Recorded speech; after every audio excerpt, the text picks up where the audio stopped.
So welcome everyone. Great pleasure to introduce Millie. Millie left us, I think, 3 years ago. Is it? Yeah. Okay. And Millie is studying history at Cambridge. Okay. And Millie was one of our senior team. She was our deputy head girl. And we're really grateful to Millie because she's come back every year and talked about her experience of applying for a top university such as Cambridge, what it's like to go through that process, what it's like to study a humanities course at Cambridge. And really, it's a good opportunity for you to get a first-hand account of what it's like to study at Oxbridge and, the different sort of opportunities available. So Millie's going to do a little presentation, and if there's any questions, put them in the chat. And, if you want to know anything about what it's like to study history, humanities, the interview process, how you go about choosing colleges or anything connected to Oxbridge, put your questions in the chat, and I know Millie will be only too pleased to answer them. So I'll hand over to Millie now, and I'm just going to mute my mic so you don't get any feedback. And I'm just going to watch the lobby, everyone, yeah? So that I can admit people and watch the chat thing. Okay. Millie. Thank you so much, Dr. O. I can't actually see the Zoom at the moment, not the Zoom, the Teams. So I will answer questions at the end, if that's okay, just because I never shared my screen on Teams before. So we'll just see how that goes. Millie, don't worry about that. That's one of the drawbacks of it with Teams, is that really you need someone to monitor the chat. So I will monitor the chat and I will look at all the questions and I will sort of ask you questions when they come up in the chat. Brilliant, thank you. Yeah, I'm Millie. I'm in my third year studying history at Cambridge, more specifically Christ's College. The first image is of Christ's College. I thought it was a nice picture. That's very typical of what you'd think of a Cambridge or Oxbridge college to be. Very old. This is the oldest bit of the college. I think it was built in the 1400s by King Henry VII's mother or something. Anyway, really old. But it's obviously one of the things you think about, but I will be talking more generally about what kind of things that you get in college that you might not think that you might get. So here's a lot going on the screen at this point, but this is just talking about the different facilities that are in college, and that are usually quite typical of Cambridge colleges. So it's a bit nicer than in. Actually, I will rewind and I will explain what a college is, just in case you haven't heard this before. You might have heard it 1,000 times, but here we go. So in a Cambridge college is slightly different from a university in that it's part of the university, but it's not. But you live with the people, and you socialize with those people. Obviously, you can socialize with other people, but a lot of your world revolves around the college. So it's kind of like in Harry Potter when they have the houses and they live with the houses, they live with the people in their house. They usually eat with them. They usually make friends with them, but they go to all of their classes with other houses as well. So I would go from my college, Christ's, to the university faculty building to do my lectures. So it's just kind of a bit of an overhang from when ages and ages ago when they used to be separate institutions, but now they're all just part of a thing, and it's very much it's almost just being in class with people, being in a form with them, sort of. So these are some of the facilities that you get in a college. So you could also get similar ones around the university, but it's more low key in the college. So with the example of the theatre, which is in the top right hand corner in the dark blue box. It's much more chill to be in this theatre than in the university's one, because you have to be really good, and I'm not good enough. But the different facilities we have, they're usually typical. So at the bottom right hand corner, I think it is, in the green box, that's the Porter's Lodge. Every college has one. That's basically where you go and collect your letters. They have these little funny pigeonholes that they put letters in from looks like in the 1950s or something. You got your post there. It's basically the reception of the college, and it's really helpful. The porters, who are kind of they do everything. They're first aiders. They're the college security. They're there for welfare as well. So any issue you have, you often go and talk to them. And every college has that. Every college has its own library, which you can see in the purple box. Has its own bar. We call it a buttery. Different colleges call it different things. It has its own canteen, which we call upper hall, but again, it's a different thing. and that's in the blue box. And the orange box at the bottom, we have a formal hall. Every college has their own formal hall. Ours is really old, some of them are newer, but the food varies quite a bit between colleges. So our college is known for having at least like 4 types of potatoes on offer every single time. You've got your curly fries, you've got like these weird like airport potato things, you've got like boiled potatoes. It's got all the potatoes, but it hasn't got very good vegetarian food. It's like it varies a lot because they're different like chefs and stuff. Every college has a green space. We're quite lucky, as you can see from the photo, we have quite a lot of green space. This is quite an old photo, but yeah, you get the gist. In the top green box, that's called the Fellows Garden. A fellow is basically someone who works as an academic in a college. So in Oxford they call them dons, but in Cambridge they call them fellows. But even though it's called the Fellows Garden, anyone can go in the college and in the public as well, but it's usually closed off to the public after certain times of the day. So it's really nice to go there, especially in the summer term, to just like do some work in there, like sit around with your friends. And we also very luckily have an outdoor pool, which is very cold. We're very lucky to have a pool because not all colleges have that. We also have a chapel, which you can see on the bottom left-ish in yellow. Every college has a chapel. It's supposed to be for like any type of prayer or like not religious contemplation and stuff like that, but we are getting a prayer room as well at the moment. I think quite a lot of colleges are starting to push towards that, but the chapel's really good for like music events.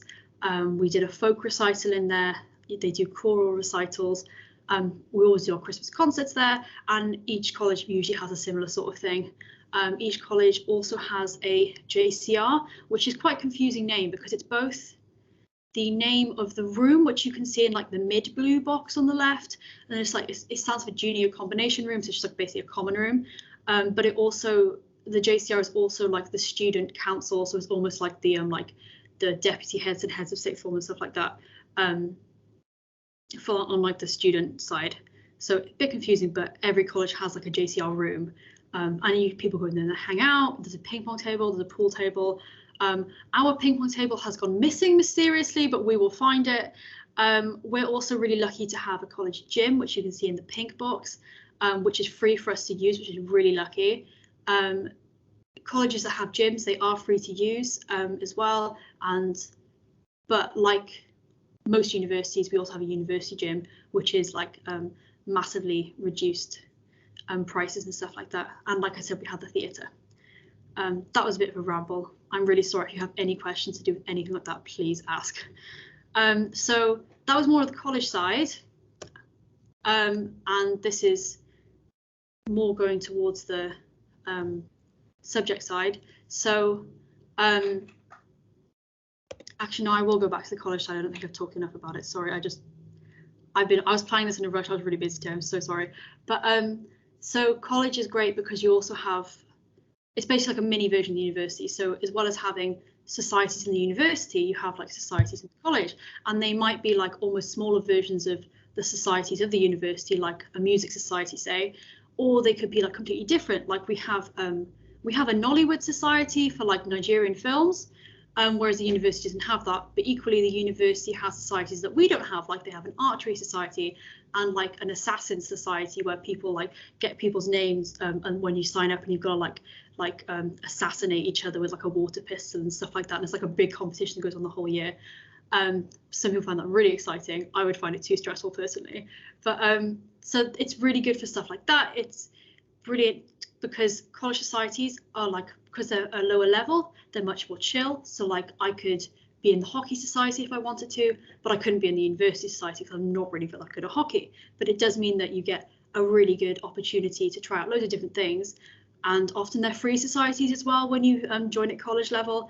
So you can just try out as much as you can. Like I must be a member of about 10 societies, probably only go to about 2 of them, but that's fine because I've had to go.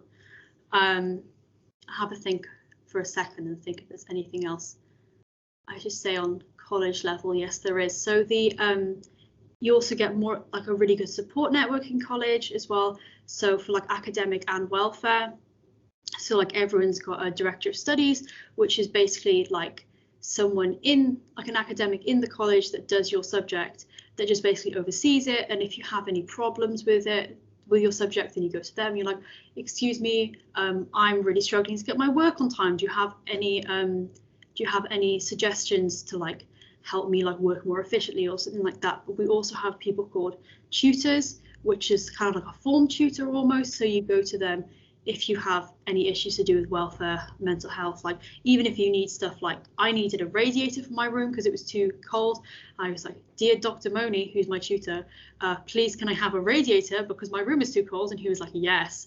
And then he like arranged for a radiator. It's like loads of stuff like that, which is really helpful, especially because it is quite like a fast-paced and stressful environment. It's really nice to know that there's people in the college that are like specifically, they're like their role is to like look after your welfare and stuff, which is really nice. I think that is everything. Millie, I'm just going to ask you a question. In lots of universities, people stay in halls in the first year and then they move out into sort of private accommodation and flats and stuff like that. Is that slightly different at Cambridge, where most people prefer to stay in colleges and stuff? Yes, it is. Thank you for asking, because I forgot to mention that. So it depends. So in your undergraduate, so that's like the first 3 years before you like your degree basically,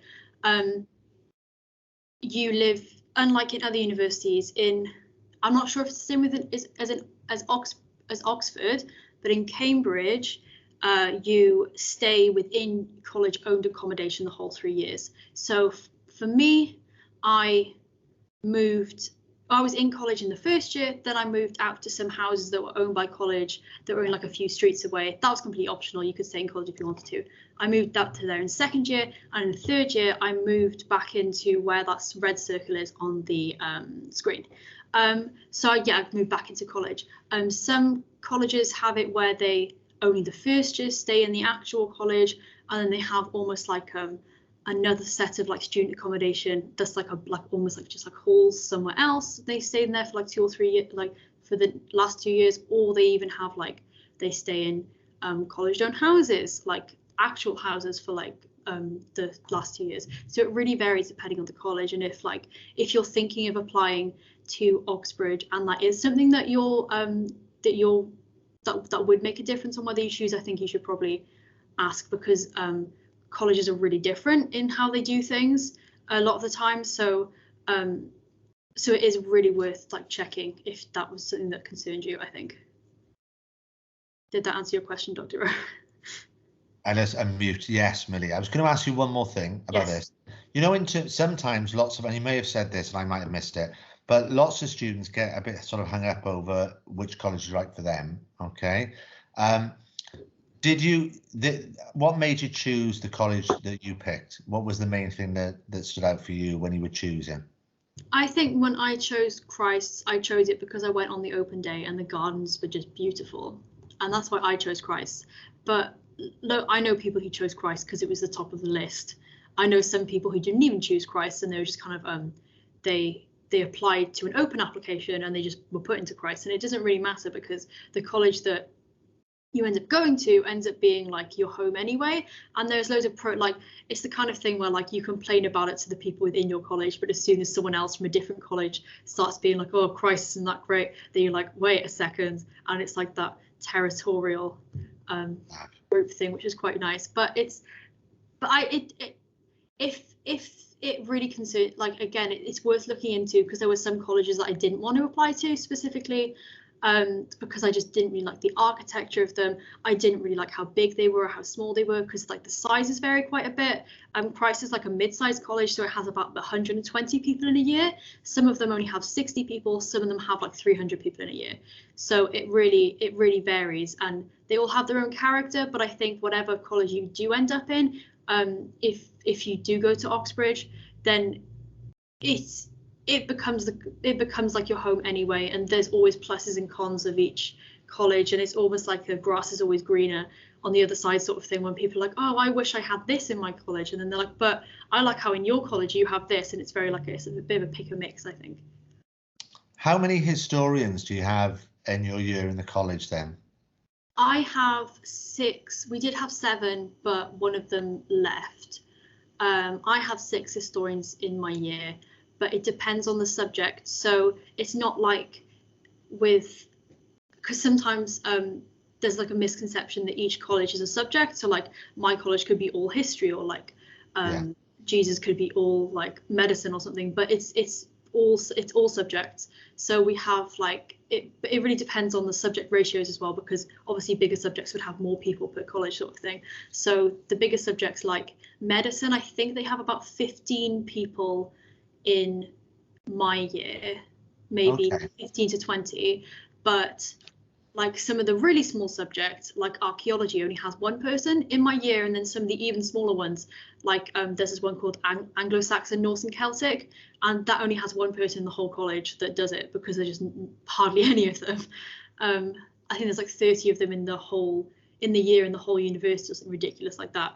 So it really depends, but there's usually, apart from some colleges, like there's one college I think it's called Churchill, where they have to take like 60% of the people they take have to be like science students, like science and maths, but like most of the time it's pretty split half and half.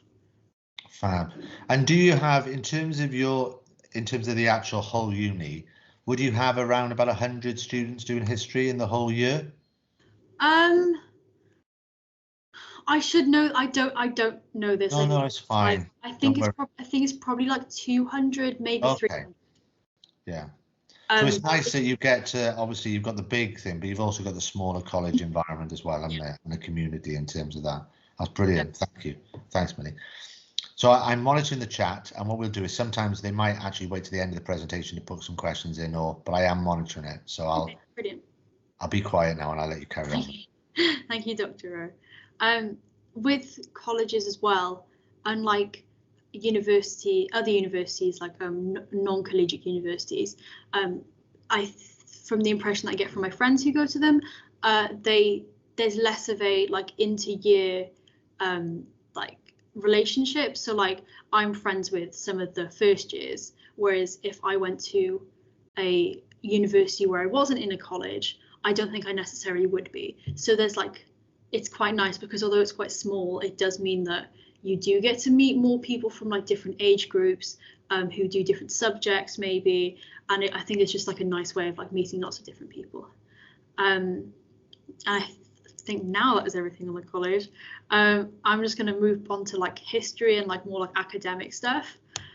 So this is the history department. It's quite ugly, but we're just going to move past that. When I applied to do history at Cambridge, it was because I really liked the look of the course, because it was way more, there was way more option than in some of the other universities I was looking at.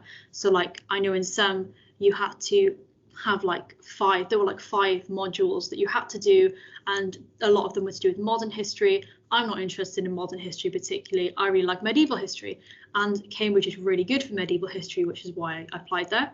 But when I was doing when you do the application, if you don't know, it's slightly different from normal university applications, where you just send out your like personal statement with like your references and just like the normal UCAS application.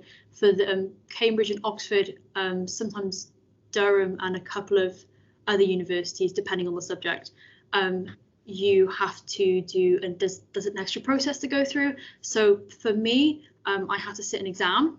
It wasn't like a really scary exam. It was, you didn't have to prepare for it particularly. It was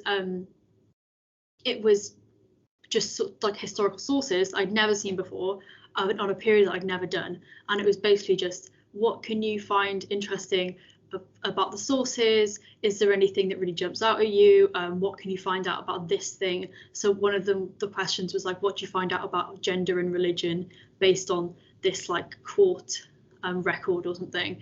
And in my head, it was just Mr. Bailey going through his like checklist of things that you need to do for the history sources exam, which was actually really helpful. But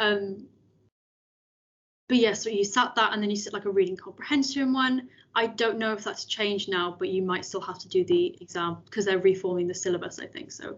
And that got sent off, and then a couple of weeks later, I got email to say, do you want to come for interview? So I went to the college and I had 2 interviews. This was like about the beginning of December, the end of November sort of time, because that's the end of the term in Cambridge. So all the students are gone. So it was just like people who were going to have interviews and stuff. So I did 2 interviews. One of them was another sources one. So I just got given like pictures and like some text to read, and just it was way too long to read in like the 10 minutes that we had, but I kind of like skim it. And they just had like a conversation about like these different like pictures that we had. And that was really nice. I really enjoyed that one. The second interview I really hated. It was to do with my personal statement and stuff that was on it, and also like the vague themes of history. And I got asked some really, really hard questions that were really theoretical, and I did not enjoy it at all. But that's not the worst unit. That's not the worst experience that I've heard of in interviews, because one girl I know who was going for a medicine interview, she got up to go and leave, but instead of opening the door into the corridor, she opened the door into the cupboard and stepped into the cupboard. Yeah. So that was quite embarrassing, but she got in, so it's fine. But yeah, like it was the kind of thing where it was like a bit scary, because I didn't know, because I'd never been in that situation before, and I didn't really know what they were looking for. But like, I think from speaking to people, basically the advice is just to be yourself. Just if you don't know something, it's fine. You can say, oh, sorry, I don't know that. Can you rephrase the question, or like speaking out loud to like your train of thought, because really the point of the interviews is kind of just so they gauge whether the learning style is would be suited to you, sort of thing, because it's very one-on-one learning, especially with humanities subjects. So anyway, once you do the interview, they like email you then whether you've been given an offer, whether you haven't. I got given an offer, which was very exciting. And then I had to do the exams. Oh no. And then but then that was fine, and then I got in, so it was okay. But yeah. But what was very exciting with Oxbridge as well is that unlike other universities, you do get a lot of one-on-one teaching. So each week for my first 2 years, they're 8-week terms, and every week I had to write an essay.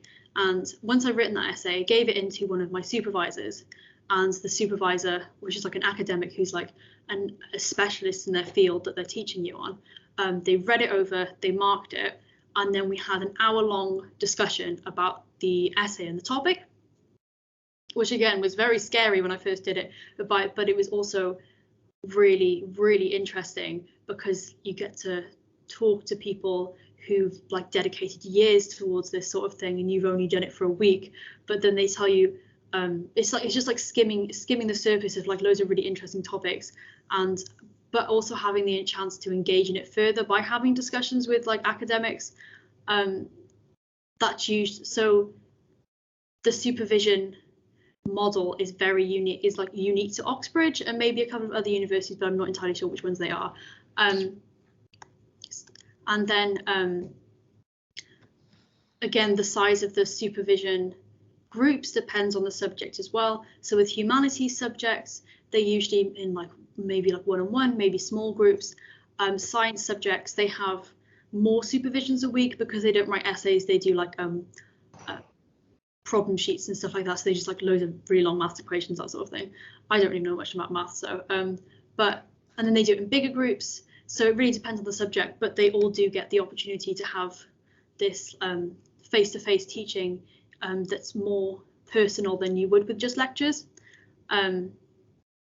Yeah, and then this year's different again, because the structure's changed a bit, because I'm in my 3rd year, but you won't have to know about that for ages, so that's fine. So generally the faculties in Cambridge, it's basically just like faculties in school, where they're kind of connected, they're not really connected. You go to the faculty for your lessons.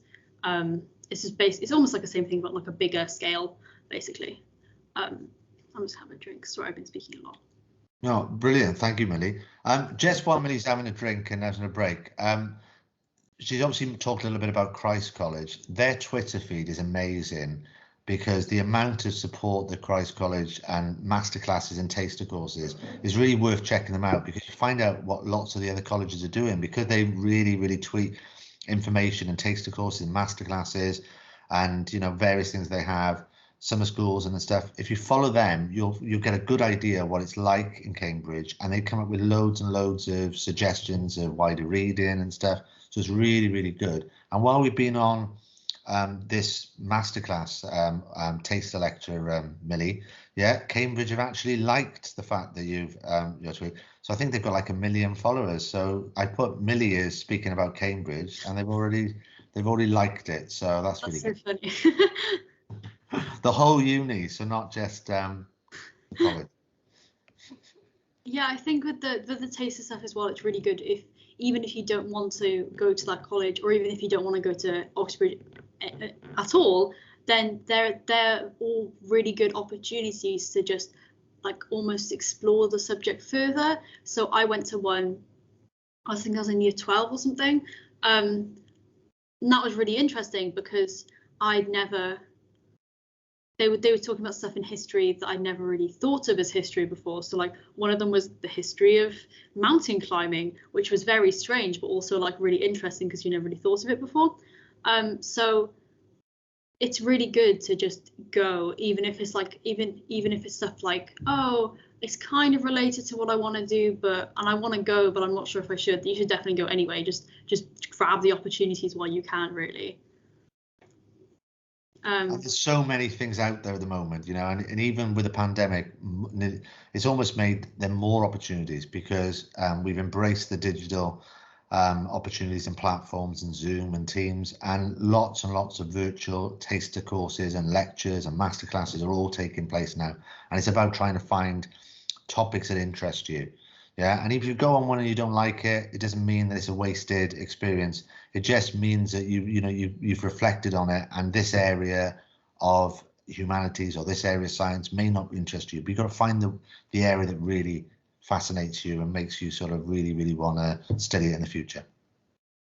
Yeah, exactly. It's even if you don't like it, it's just an opportunity to kind of like narrow down what you do like by trying things that you don't particularly like. But yeah. So Millie, that experience of you doing triple science chemistry, yeah, was useful because you enjoyed it, but you realised it wasn't quite ready for you to do that at Cambridge. Yeah, exactly. No, I enjoyed it for the sake of enjoying it, though. It was. I enjoyed it. I miss those classes so much. There we are. So we'll just pause a minute. Is there any questions in the chat? I'm gonna look at them now and monitor them, and I'm gonna let Millie sort of carry on.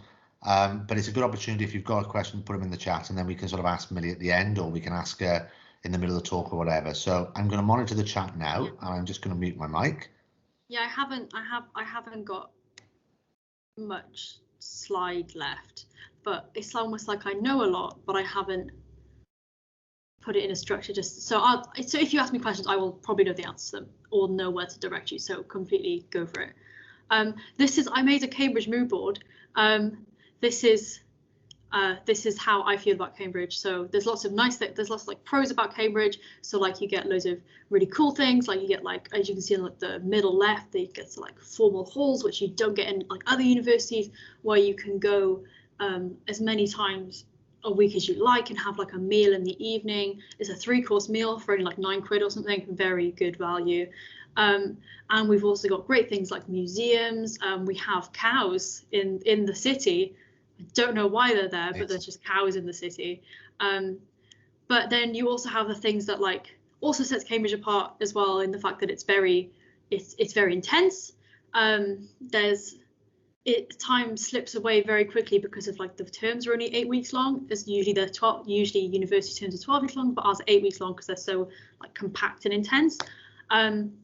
There's loads of opportunities for academic and extracurricular activities that we're really lucky to have here, because the university just is so wealthy that they can, like we have a student theatre that is technically a faculty of the university. The theatre tickets are much cheaper. You can get involved in theatre. They have stuff going on all the time. But then on the other hand, it's also stuff like you are here you're here to work. It's really interesting. Sometimes it can get a bit tiring just because you're doing it all the time. But I feel like if I didn't go to Cambridge, then I wouldn't, personally, like if I didn't go to Cambridge, then I feel like I wouldn't have been able to like really delve into my subject in the way that I have.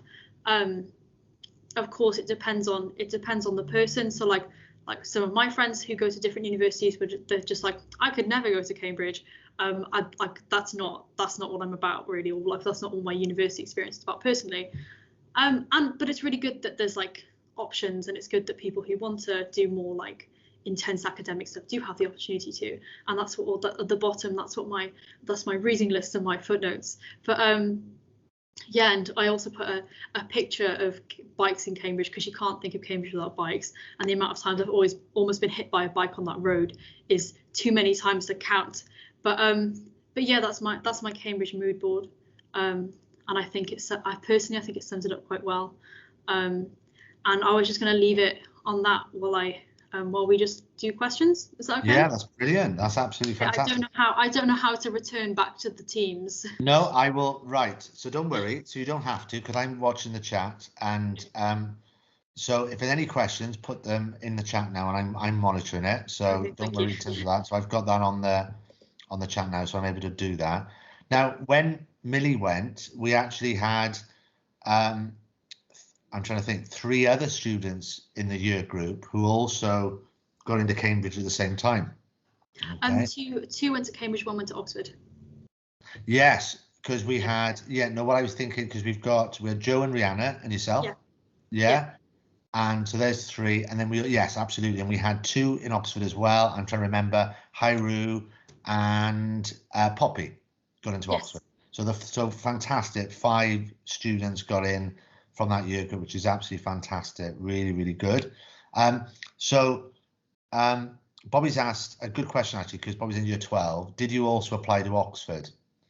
No, you can't apply to both Oxford and Cambridge because the days of examination are on the same day.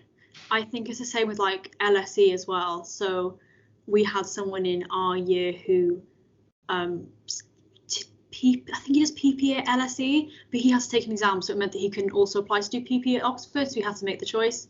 Yeah, I think it's almost not worth applying. Even if you could, it's almost not worth applying to both, because they would, like, the grades would be the same anyway. They look for very similar things. Oxford's a bit different in the interview process, in that, like, I think it's about 40 people go to interview, 40 people, 40% of people who did the exam go to interview, whereas in Cambridge, 60% of people who do the exam go to interview. So in Cambridge, it's like they like weigh the interview slightly different from the examination. But I think in a way, this, like, we like to joke that Oxford is like the lesser university, being from Cambridge. But I think in a lot of ways they are very similar, and you get a lot of very similar experiences with them. I think at that point it would almost drill down to, like, for me, the reason I didn't apply to Oxford was because I didn't like the fact that the city was bigger. So in Cambridge, basically the whole of the city centre is dominated by the university, which, being a student, is quite nice because it's almost like a campus. There's a city kind of mixed. But I know some people prefer Oxford because the city's bigger. You can get away from the university easier, and also the fact that the courses are slightly different. So I prefer the Cambridge course, the Oxford course, but I know some people who went and they preferred, when they went to open data stuff, they preferred different courses. So I think at that point, because they're quite similar university experience anyway, and they're kind of like quite similar institutions, it's almost worth just looking, like, at the things that you think would be the most important to your experience at university. Absolutely. And open days will be key here, Bobby, right? Just sort of try to go on these open days, try and do some taster courses, try and do some Oxford ones, try and do some Cambridge ones. If you can do a summer school or a masterclass or whatever, it gets you a feel for what it's like. And, you know, there are lots of summer schools. Oxford do lots of summer schools, Cambridge do lots of masterclasses and tasters, and it gives you an idea about, you know, which you feel most comfortable with. But also, the courses will have slight differences. You know, a history course at Cambridge will be different to a history course at Oxford, and you've got to find out what's right for you, all right, in terms of that, and then sort of make a decision about about applying in terms of that. Did you find the open days really help, Millie, when you applied to actually making a decision? Yeah, I thought.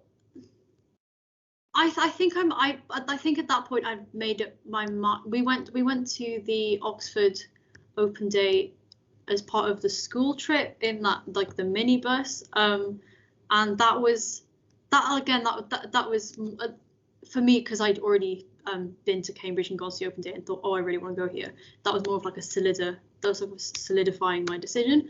But yeah, I think going to Open Days is really important, and just like doing some research, like going on the university websites, try and get the vibe there, like looking at the course, and with a lot of especially I know the Access people, the people who try to encourage people to apply from different backgrounds and stuff, they like when people email them. So if you have questions and stuff, you can always email whoever you think is relevant. And the worst that's going to happen is that you're not going to get a reply. So if you do have questions that you can't really answer because they're not on the website, or you're finding it really hard to find the answer to them, then you can just ask people. The student room's also quite good for this because they have lots of student analysis of different universities and stuff like that, which is quite good, and it's kind of stuff you don't get on the Open Day because the students doing the analysis aren't trying to sell you the university, so that's quite good, I think, as well. Something you have to be aware of as well, and there's a few sort of year 12 students at the moment, is there might be slight differences in terms of offers. Now, for example, Cambridge are quite open about the fact they don't like that. If you do A-level maths in 1 year, they're fine with it, but they will not. It's highly likely that they will not make an offer with you being able to use that A-level in 1 year, because they like to make their offer based on what you're doing in year 13. So if you get, for example, an A-star in A-level maths, that's great. It does show them your ability. It does show them that you are capable of achieving really high grades, but they will make their offer based on what you do in year 13. All right, so whereas Oxford seem to be a little bit more flexible on that in terms of the scientists say, well, actually, we don't mind so much that you did the A-level in 1 year. We'll still make the offer. All right, in terms of that. So that's something to be aware of, and we can advise you people on that. So that's one thing. It's not all courses, but it might be if you're applying for a science or a maths course. So they will want you to do maths and further maths, but they might just say, well, that's great that you've got your A grade in 1 year or your A-star in 1 year. That shows us you're a really good student, but we'll make the offer based on what you're doing in year 13. So that's something to be aware of, and we can advise you in terms of that. So that's one thing. What I was going to say, the other thing, just because lots of people don't sort of think about this, lots of people apply to Oxford sometimes because it's nearer of the two. Yeah. How long does it take you if you did go home, really, on the train? Would it be 3 hours or would it be more than that? In the car it's 3 hours. On the train it's 4 hours because I've got to go. There's no direct train because they specifically, annoyingly, the university, who owns a lot of land in Cambridge, didn't let them build a lot of good rail links because they didn't want this, in the 1800s, they didn't want the students leaving the university, basically. But that just means that you have to just go into London and out of London again, and that takes about it's there's an hour wait over sort of time in between King's Cross and Paddington that you have to do. I mean, the journey's quite nice, but I think sometimes I do get to Bristol Parkway and wish that I could just get onto the train to Oxford instead of having to go all the way into London. Yeah. But as I said, the main thing is you don't, that for some people that might be a factor, but you really want to make sure that the university, the college, the course is right for you. Yeah, don't apply to your uni just because, oh well, actually it's a bit nearer, so I'll do that. You've got to think about what's right for you. You've got to weigh up a whole range of different factors, because you're going to be studying this course for 3 years, really. What about in terms of resources and stuff? Because obviously you've got your books there. I can see it in the picture. Is it very easy accessible to get the books that you need? Pardon? If for example, because obviously from my uni days, sometimes you have a rush as soon as a course of lectures comes out and people are rushing to get the books. Is that very similar, or is there not that issue again? It depends on the subject, I think, because humanities is really good because there aren't a lot of people that do the same course. So I only have, like, my smallest lecture in first year was about 10 people. And because you don't do the reading for the next lecture, you do the reading for your supervision, which might not correspond to the lectures at that point. So like in first year, I was doing 3 terms, like 3 modules of lectures in each term, but I was only doing 1, and like they went through the whole year, but I was only, each term I did a different module. So like I could be doing like I did like Anglo-Saxon history, world history, and I can't remember what the other one was, but another one. And I did those lectures through both, they call the terms weird things. So Michaelmas first term, Lent second term, Easter's third term. So for, I did that through Michaelmas and Lent, but then I did my like world history one. I just did the essays for that in Michaelmas. I just did the essays for the Anglo-Saxon one in Lent. I just did the essays for like the third one in Easter. So so because there's not really the correspondence between the lectures and what reading you're actually doing for humanities subjects, especially, it does mean that you don't have the mad rush in the library. We're also very lucky with that everyone has a college library, we have a faculty library, and we also have a university library. So that could be like at least 2 copies of a book. If you're doing science subjects, they usually have about 7 textbooks of the same textbook in the library, or even just in the college library sort of thing. So you don't really get as much of a rush. But I can't say for STEM students because I don't do sciences. No. And I think they're quite different from my conversations with them. But yeah, and the thing is, the reason I said that was because when I advise people only go to uni, obviously, if you end up not getting organised and people end up panicking and buying books, it can be quite expensive. So you want to be using the libraries that are there and sort of using them, because it can be expensive if you end up having to buy books because you just you need to read something, you need to do that. When nearly all universities will have really good resources. You just got to be organised and do that. Yeah, I've never had to buy a book. I have bought books because my college likes giving out money to buy books, so I just take advantage of it. But I think now as well, because there are so many, because you can get textbooks and stuff on ebook. I know a lot of people don't bother with textbooks anymore, and they just have like a tablet or something, and then they just like annotate the textbook on the tablet instead. And I think, and if that's how you prefer to work, then that is a really good thing, because they don't just buy the rights to like the book, they buy the rights to the ebook as well. And that's the same with like academic articles that you get in like journals online and stuff like that.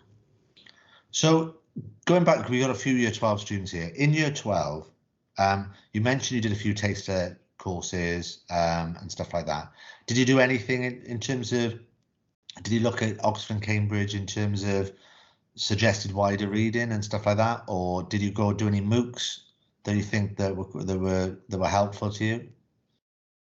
What's a MOOC again? I feel like I knew the latest thing now, the massive open online courses, like Future. Oh yeah, no. I did one, but it wasn't a MOOC. It was I think it was an Open University one or something. And it was on the Battle of Agincourt. And I didn't learn much apart from that. They had horses, and when they transported the horses in the sea, they put them in like hammocks to stop them getting seasick, so they rocked with the gravity. And anyway, that was really cool. But I didn't do the suggested reading. I just read what I enjoyed. So I think that's really, suggested reading is good if you don't know what you enjoy and you want to have a go at reading different things. But really, I think just read what you enjoy, and then you can talk about it then. Because in interviews, it's like if you did politics, like if everyone's probably read like Marx, everyone's read like John Locke. And it's kind of like, it's not just because they suggest it doesn't mean it's the best thing for you. So I read a book called Time Traveller's Guide to Medieval England, which isn't academic at all, but I really enjoyed it because it was a really good insight to the Middle Ages. And then I got to talk about that in my interview, and it was something that really excited me. And it's the same with like when I read like niche books about Welsh history, and I talked about about that in my interview.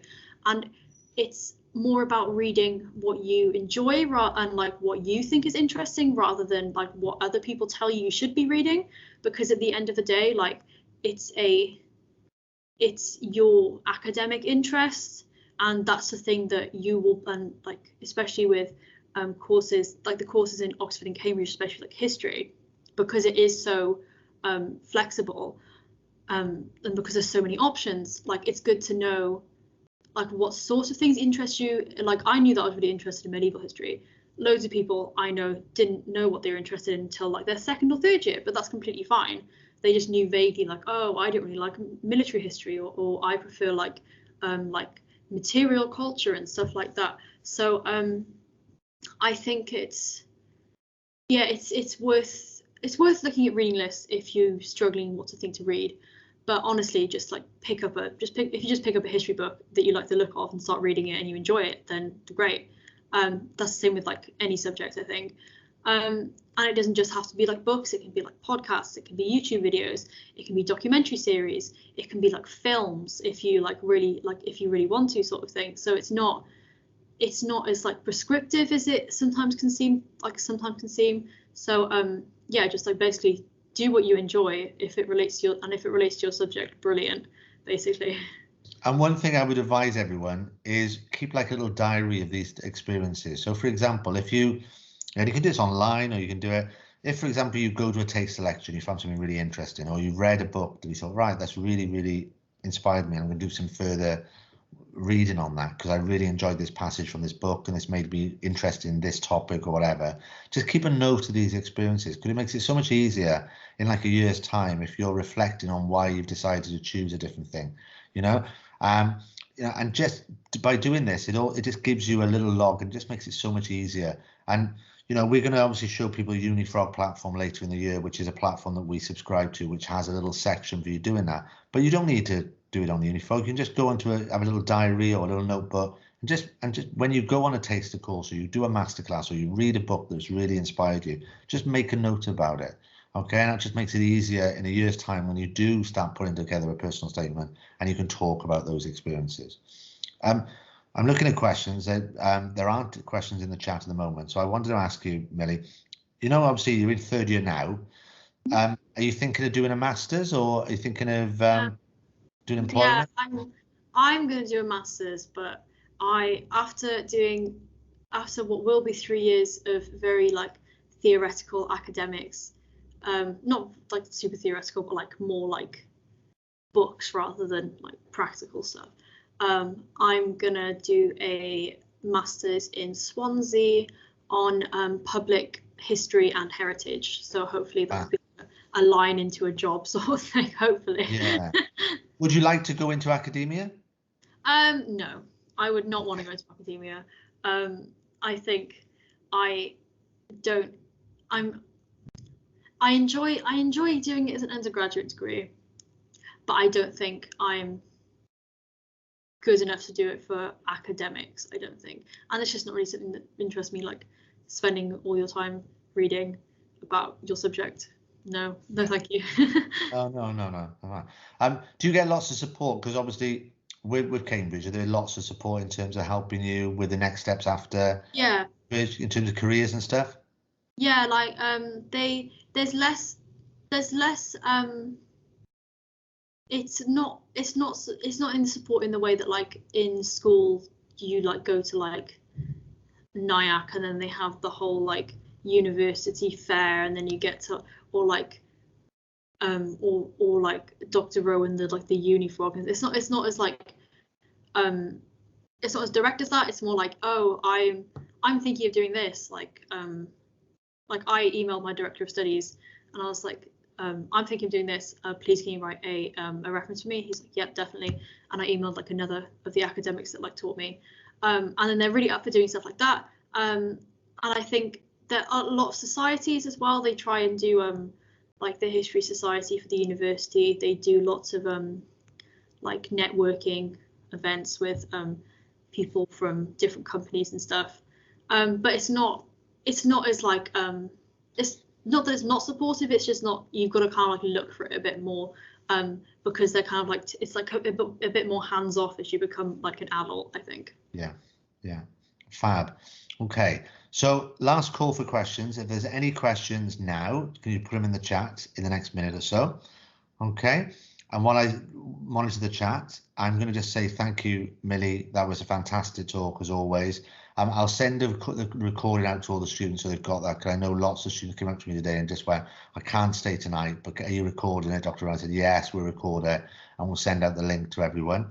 Okay, I don't see any questions in the chat, so Millie, thanks so much for this. I know how busy you are. Good luck with this final year now. Keep in touch with us. Yes. Okay, it only seems like yesterday when you were sort of you know, in the sixth form, and I'm so glad and proud that you're doing so well. Thank you everyone for coming tonight. Have a fantastic evening, everyone. If you do think of any questions and you want me to pass them on to Millie, I will. You know, it's really great that we've got this network of former students who give up their time to help and support everyone and inspire the next generation of Radyr sixth formers. So thank you ever so much. Have a fantastic evening, everyone. Thank you, Millie. Have a nice evening, and I'll see some people in school tomorrow. Thank you. Thanks, Millie. Thanks, everyone. Bye.